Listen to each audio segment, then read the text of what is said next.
Theresa Gay, France. When she was only 3 months old, Theresa said her first word, arupa, which was determined to be a Sanskrit word meaning liberated from matter. She started to speak coherently at 13 months, but seemed to have difficulty speaking in French. She called her father Daddy using the English word, and routinely placed adjectives before nouns rather than following them. At the age of 2, when playing at shops with her mother, she declared the cost of an item to be 3 rupees. 8 months later, she began to talk about Bapu, a nickname for Mahatma Gandhi, used by persons close to him. Her parents knew nothing of the life of Gandhi. Once, when the mother donned a beret with an insignia, Theresa told her that she looked like a soldier. Her mother subsequently learned that Gandhi lived in South Africa for some years and was there during the Boer War, when a similar hat had been worn by Highlanders. Theresa talked about having gone horse riding with Bapu. When she was 4, Theresa saw a portrait of Paramahansa Yogananda and informed her parents that she knew him from when he was with Bapu. It turned out that Yogananda spent time with Gandhi in South Africa around 1935. Theresa often sat in the yoga position. She renounced meat eating, but was fond of a dish made with rice and minced almonds, known to be one of Gandhi's favourites. Carl Muller, who investigated and reported this case, observed that since Theresa was born in 1950, the intermission would appear to be no longer than about 15 years. Timmy Hibbert, USA. Timmy was born in California, and when he was 4 years old, his mother Bernice became curious when he began to talk about aeroplanes and flying. But it wasn't just a child talking about planes. He seemed to know a lot about them for a child his age. She asked him how come he knew so much about planes, and he then proceeded to tell his mother about 2 past lives that he'd lived. However, he was only interested in specific planes, which were propeller planes. You would have thought that a young boy would have shown more interest in jet planes, but that wasn't the case. One day they decided to visit an airfield that had small planes with propellers, and a pilot there was kind enough to show Tommy what the inside of a cockpit looked like. Tommy was able to climb inside, where he looked around at all of the controls, pressed on the pedals, and was able to show the pilot how to fly the aeroplane. The pilot was amazed at his knowledge, even though he'd never sat in a plane before. Well, not in this young life. The pilot told his mother that if the key had been in the ignition, Tommy could have flown the plane. About 3 months after that incident, Tommy found a book about aeroplanes from the Second World War and immediately honed in on the Japanese Zeros. He was intrigued only by the Zeros and none of the other planes. His mother asked him whether he'd ever flown any of them, and he replied, "Oh yes," and then told her what it was like to fly and what he could see when he looked out of the cockpit. He then went on to describe the metal window frames and even drew a picture of looking out of the window of the plane while flying. She asked him, "If you lived the life of a Japanese airman, how did you die?" He replied, "I crashed my plane into a ship in a very matter-of-fact manner." It is obvious that what Tommy was talking about was kamikaze pilots that flew suicide missions against Allied naval vessels during World War II. So was Tommy telling his mother that he had died in his previous life as a kamikaze pilot, which is why he was so interested in Japanese aeroplanes? Tommy did not seem to be bothered by his death at all and was deeply involved in the memory when he was talking about flying the aeroplanes. Tommy loved flying, and his face would light up whenever he talked about it, which is strange because if you lost your life doing such a terrifying act, you would hardly be elated at the prospect of remembering it. Could it be that somewhere in his mind he still believed that he was sacrificing his life for Japan's ultimate victory, where the code of the samurai played into the ideals of the kamikaze, which means heavenly and divine wins? His mother encouraged Tommy to talk about his past incarnation, and in doing so found out even more about any other hidden traits that he had. Tommy had lost the button from his pants and she hadn't gotten around to sewing it back on, so Tommy got a needle and thread and proceeded to thread the needle, and sewed the button on so expertly that she could not believe it. She had never taught him how to sew, and he had never seen her do it. Totally amazed, she asked him, "Where on earth did you learn how to sew buttons like this?" Tommy replied, "Well, we used to do it on my ship all the time."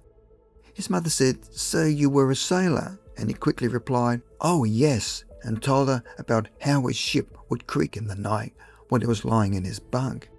He was describing an old sailing ship, went on to tell her about the tall mast and the many ropes on the ship. It seems that Tommy's ability to sew a button also points to yet another past life.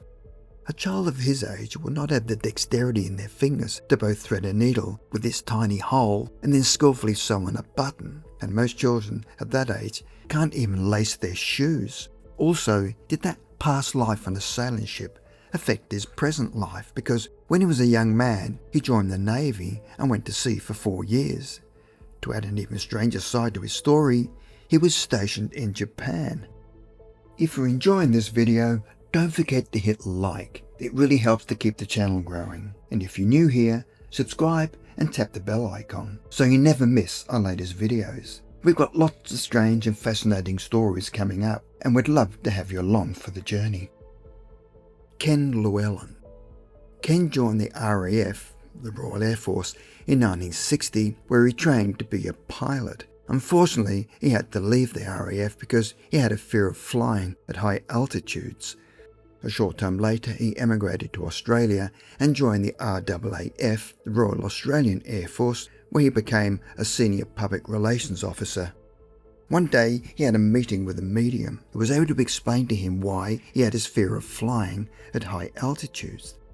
To his surprise, she told him he'd been a German Luftwaffe pilot in the Second World War and had been shot down over England. When he visited England a short time later, he visited Arthur Findlay College. The college was a spiritual centre in Stansted, Essex, and whilst there, he received even more information about his past life as a German pilot. It was quite gruesome news where they told him that in the plane crash he'd been decapitated. He would later receive even more information from a relative living in Wales. So he decided to visit Newport in Wales, where his uncle told him that in 1942, during the war, he'd been on duty in Sheringham in Norfolk on the east coast of England. He was walking through the marshes and came upon the headless body of a Dornier pilot. A Dornier pilot is someone who flies or is trained to fly aircraft designed and built by Dornier Flugzeugwerke, a German aircraft manufacturer. Dornier Flugzeugwerke, founded by Claude Dornier, was a prominent aircraft manufacturer, particularly known for its seaplanes and military aircraft, especially during the interwar period and World War II. The pilot was still wearing all the Luftwaffe badges and insignias. This information allowed Ken Llewellyn to identify the name of the pilot, whose name was Friedrich Wilhelm Dorflinger. Ken was able to gain even more insight in the crash when he was hypnotically regressed, where he was able to relive the moment where he found that his controls had jammed and one of the engines caught fire. He then told the crew to bail out. Ken was able to track down the co-pilot of the plane, a man by the name of Helmut Skripciak, who happened to be the only survivor of the crash, and they were reunited. At the end of their meeting, they both threw their arms around one another with tears in their eyes. Ken went on to write a book about his experience called Flight into the Ages. Robin Hull. When young Robin spoke to his mother, it was often in a language she did not understand, and because he was very young, she just put it down to baby talk. But as he got older, the strange language was no longer just baby talk, but was now sounding more fluent. Now she was starting to take what he said more seriously, but wondered why he was repeating the same sounds. She would discuss her concerns amongst her friends, telling them that the words were familiar, and she was beginning to understand the same pattern of words. It just so happens that one of her friends had a strong interest in reincarnation and asked if they could visit her and hear her son speak in this strange language. The following afternoon, the friend arrived at the house, but they walked into the nursery where he was playing, and his mother introduced them to young Robin. The friend heard her son speaking in the strange language and was fascinated by what they were hearing. They told her that what he was saying appeared to be some type of Asian language. The friend later returned with a professor who was an expert in Asian languages, and when they heard 5-year-old Robin speak, the professor said it appeared to be a language that was common in northern Tibet. He asked the mother whether the family had ever visited the area, and she said no, they'd never been there. The professor then asked Robin where he had learnt such words, and he replied, in school. His mother immediately said to her son, "You have never been to school," and he immediately responded, "Well, I went to school before." The professor then asked him to describe the school that he went to, and after a few seconds he replied, "In the mountains, but not like the mountains we visited here." The professor asked whether the school was made of stone or wood, and he replied, "Stone." The professor asked whether teachers, women or men, and he said they were men, but they didn't dress like mummy or daddy. They wore skirts with something around their waist that looked like a robe, and he then gave them a detailed description of the school. There appears no doubt that what he was describing was a monastery. He claimed that these men taught him in the language. The professor was so intrigued by what the boy had told him that he decided to visit the hills of northern Tibet. He later wrote a letter to Robin's parents and claimed that he had found the school and it was located in the Quenlin Mountains that were rocky and arid and fitted their son's description. The men in strange clothes he described were identical to the lamas or priests who taught there. It very much appears that in Robin Hull's last life he was a Tibetan monk. Elspeth. Elspeth was only 18 months old, and up to that stage had never spoken a word, let alone speaking a whole sentence. But things took a strange turn one evening while her mother was giving her a bath. Elspeth suddenly said, "I'm going to take my vows now." This immediately threw her mother aback because it was not only her daughter's first complete sentence, but it was what she said. When she questioned her daughter, she replied, "I'm not Elspeth now, I'm Rose. I'm going to be Sister Theresa Gregory." This confused the mother even more because, for one thing, they were not Catholics, so how could she possibly have known about nuns and vows? She was only 18 months old. Elspeth went on to tell her mother that when she was here before, she'd been an old lady and wore a long black dress with a black cloth over her head. She never discussed it again until 2 years later, when she continued with this story about her life as a nun, where she would describe what she did at the convent. Her day began when it was still dark, where she milked goats, made cheese, and helped prepare the food. The nuns often prayed, and when the bell was rung, everyone had to stop talking, no matter what they were doing. Elspeth then went on to describe her death, where, as an old woman, she fell over and died while saying prayers in her small room.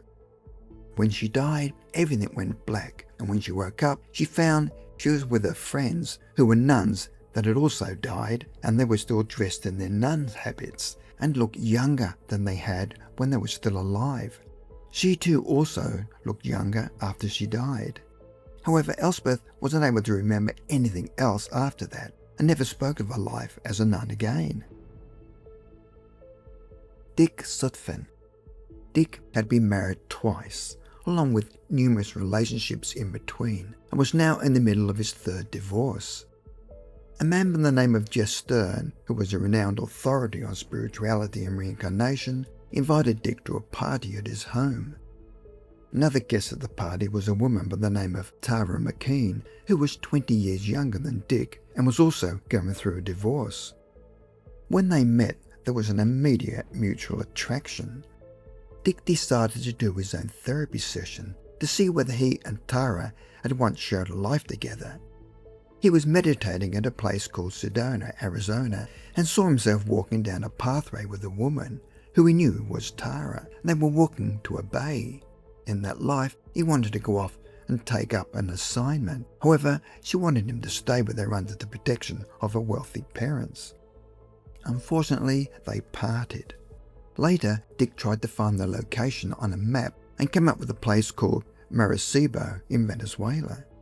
Tara had never been hypnotized before but agreed to be regressed by Dick. Strangely, she was able to describe the exact scenario that Dick had described. On further questioning, she was also able to describe other lives that lived together back in prehistoric times, and even though they made love, she never actually loved him in that life. They both did regressive therapy with well-known psychic Alan Vaughan, who told them that they'd lived together in Mongolia, but in this relationship, their sex roles were reversed. They were also together in Mexico, Rome and Nova Scotia, and finally in South America, where he described a very similar scene that was described by Dick and Tara in Venezuela. In this life, Dick and Tara grew together and felt they were finally in the right place at the right time, and this time it was forever. Victoria Bragg. In the 1980s, Victoria Bragg worked at a health spa nursery in Georgia, where one day a little boy came in with his mother and sister. The little boy's name was Mark, and he was 4 years old. When he first walked into the nursery, he was initially distracted by his new surroundings, but when he spotted Victoria, he ran over to her and started hugging her around the legs. At first she thought it was just a friendly little boy, but then he looked up at her and said, "Remember when you came to my shop and I was sweeping up and we went for a ride in my car and we had so much fun?" Victoria was completely taken by surprise and asked him to repeat what it just said. He then repeated what it said, word for word, and she said, "When did this take place?" And he replied, "Before." Victoria was confused and figured this young boy had a vivid imagination. By the time she had gotten over the surprise of what he just said, he had run to play with some children. Strangely, she could not get it out of her head what the little boy had said, and when she later discussed it with a friend, she suggested it might have taken place in another lifetime, and that if she saw him again, she should ask some questions about it. A few days later, the young boy returned to the nursery, and he ran up to her again and repeated what he'd previously said about riding in the car with him. Victoria had to tell him that she did not remember, and so he repeated the story in exactly the same way, but then added to his story, telling her that at first they'd been friends, but they later married. She asked him what his name was then, and he said, "They called me Painter."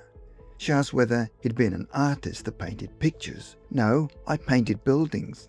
"Did we have children?" "Yes," he replied, "a daughter." Then he said that she had died first, and then he missed her very much, and he loved her.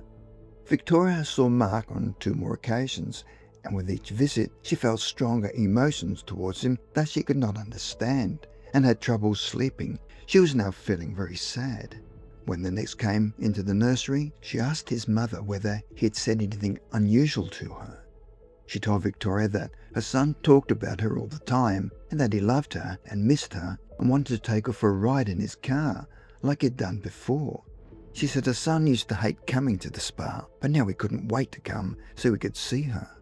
His mother was as confused as Victoria, and also a bit scary, and came to the realization that they were talking about reincarnation.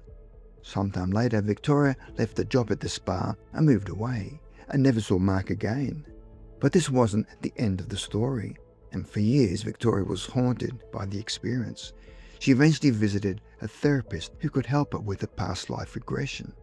She was regressed back to that lifetime and found that everything Mark had said was true, where she'd been in a car accident with a young daughter by her side. Her daughter survived, but she had died. Her husband had never gotten over her death and became an alcoholic. Regression therapy helped Victoria understand the meaning of their encounter, but unfortunately she remained depressed and felt that she'd lost the love of her life and wanted so much to tell him that she was sorry that she'd left him when he died. Victoria believed he'd come back to her to let her know that he was okay and that the bonds of love are stronger than death. But in this way, they were not supposed to be together, that he just wanted to see her one more time because he missed her and still loved her. Sajie. One day Ilona and her son Sajie, 4.5 years old, were driving to pick up some pizzas for dinner, and Sajie said, "When I was 3 years old, my mummy used to put me to sleep at night in the car." This statement confused Ilona because she'd never done that, so she asked him, was it the same car as the one we're now driving? Yes, it was blue like this, but the top was different. It had no windows or ceiling. Sajie appeared to be talking about a convertible. Then he said, in a boastful manner, "My daddy has a speeding car." This remark was really strange because he never calls his father daddy. His father came from Israel, and the children always called him Abba, which is Hebrew for father. Eleanor was so surprised that she blurted out, "Your daddy?" He said, "Yeah," but he seemed as confused about it as his mother was. Eleanor said, "You mean Abba?" "No," he insisted, "my daddy." But she could tell by the serious look on his face that he was not making it up. He then looked down as if he was trying hard to remember.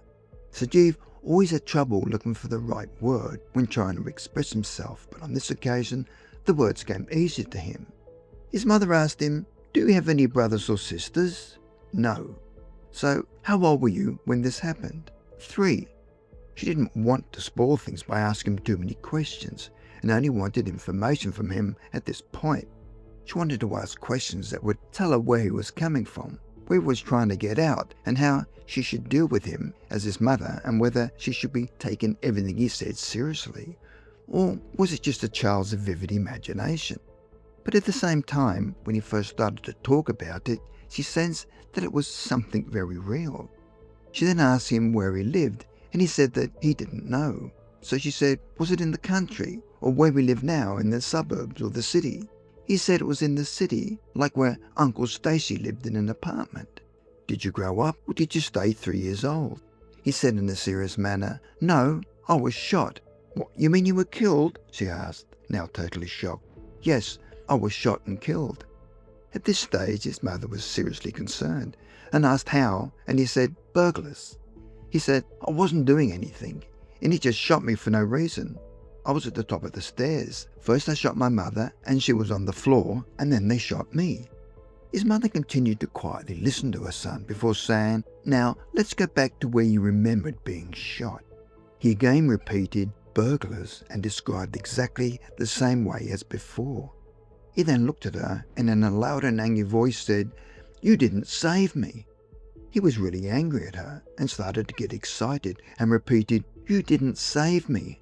His mother then assured him in a calm and stern voice, "It wasn't me, it was a different time. It was a different mother." He seemed to accept their explanation and continued with his story.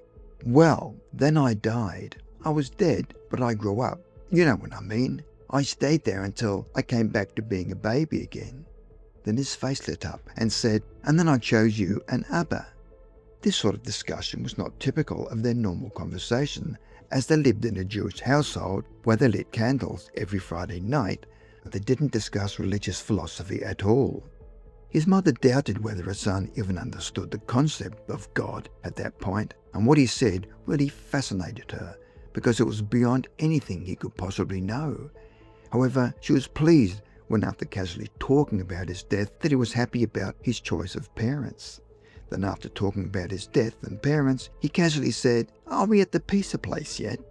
The drive to buy pizza turned out to be a cathartic experience for Sajie because it allowed him to move on with his life, especially when he screamed at her saying, "You didn't save me," and then realizing it was a different life and a different mother. A week later, Llewellyn brought up the memory again. Sajie was not at all emotional about it and was no longer angry. Llewellyn also noticed changes in his personality. A week later, she asked him about the incident again at bedtime, and he gave her more details about his death, that his mother was standing at the top of the stairs and he was standing in front of her. They shot his mother first and then shot him. When he was shot, his mother was already dead on the floor at the bottom of the stairs, which is why she couldn't save him. Even though he now understood, Llewellyn still reassured him that she was not that mother and would never let that happen to him. After that, she noticed a huge change in her son, especially the way he related to her. She said Sajie had never been a warm child and sensed that something was missing. He was never even a cuddly baby and was always tense and would push her away. In fact, he didn't like being cuddled by anyone, which hurt her, because his older sister had always been an affectionate baby. Llewellyn could not understand why his son was so distant, but immediately after his story, he changed, where he jumped onto her lap and put his arm around her and told her he loved her. He became cuddly and started hugging her. He even massaged her neck if she was tense. Before telling his story, he would never sit on her lap. There seems no doubt that he'd held his mother responsible for what had happened to him in his past life and had been angry at her for not protecting him and had carried these feelings since birth. After his story, he was finally able to let go of his anger.